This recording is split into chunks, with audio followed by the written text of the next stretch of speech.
Good evening, classmates. Here we are for our week 2 discussion that talks about differentiating between formative and summative assessments and giving examples of how each might be used in our expected teaching situation.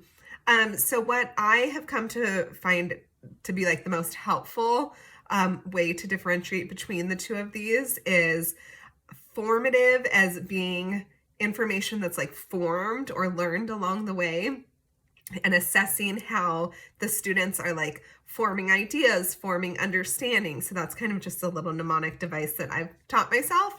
And then I use summative as a summary of what they've learned. So I think of formative as things such as exit tickets, the use of whiteboards during a lesson, and then more summative as being things like end of semester projects or like math module exams where it's a culmination of a lot of lessons or units excuse me, together. So some issues that could affect the reliability of a classroom assessment. I think that the issues that could affect the reliability would be the length of a test. I feel like the longer a test is, the easier it is to actually gain a true perspective of what the students are actually learning. I've noticed that even with exit tickets, sometimes they're like one problem or type of problem out of the whole lesson that was taught that day. And I know that it's all building blocks, but sometimes I think like, okay, well, if that student knew or mastered that concept, but I don't know if they mastered the additional concept. So sometimes I feel like even with exit tickets, if they're only like one problem, it doesn't give me a true understanding of how those students are, if they're ready to move on the next day to like build onto that material. I also think that the types of questions can affect the reliability of a classroom assessment.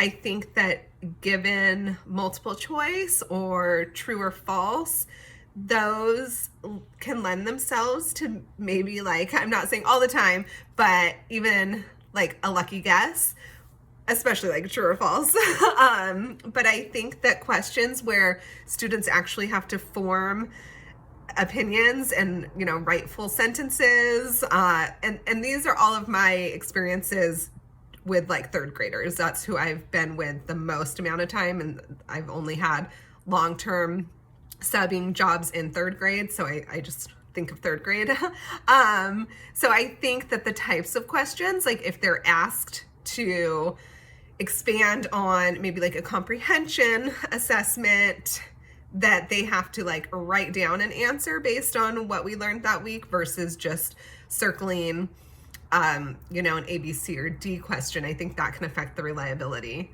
Some issues that could affect the validity. I think then this is a really big one for me in my classroom, is unclear directions. I, as a teacher, no matter if it's an exit ticket, a mid-module like math exam, or like our end of week comprehension, grammar, vocabulary, I read through every question, because they are third grade, before I give them the test, because I want to make sure that they all know the correct directions that they're supposed to be following.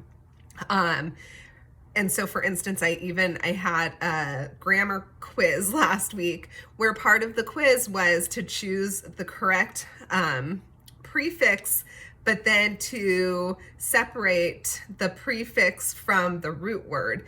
And as I was grading it, I saw so many kids circled, well, not so many, a handful circled the right word, but then they didn't separate the prefix from the root word. And I just thought to myself, I went through this with them, but they must have not been paying attention. Some examples of bias that I think that I've experienced is confirmation bias. I feel badly even like saying that or like thinking it or admitting it. But I think when I do look at any work that I know to be from a student who is that student who's always raising their hand? Is that student who's always on task and paying attention? I think that I'm looking at their work and thinking, oh, this is going to be good quality, or they are going to have the correct answer. Whereas I know that I have some students who I feel like, okay, I'm constantly having to give them reminders, or they're turning in sloppy work. And I look at their assessments, I think with more of that, like, okay, well, did they complete, did they give me a full sentence? Did they take their time with this? And looking to confirm that I think that they're maybe rushing through it or not giving it their all, or, following the directions clearly. So sorry this is going along. So I think that covers all of it. Thank you guys.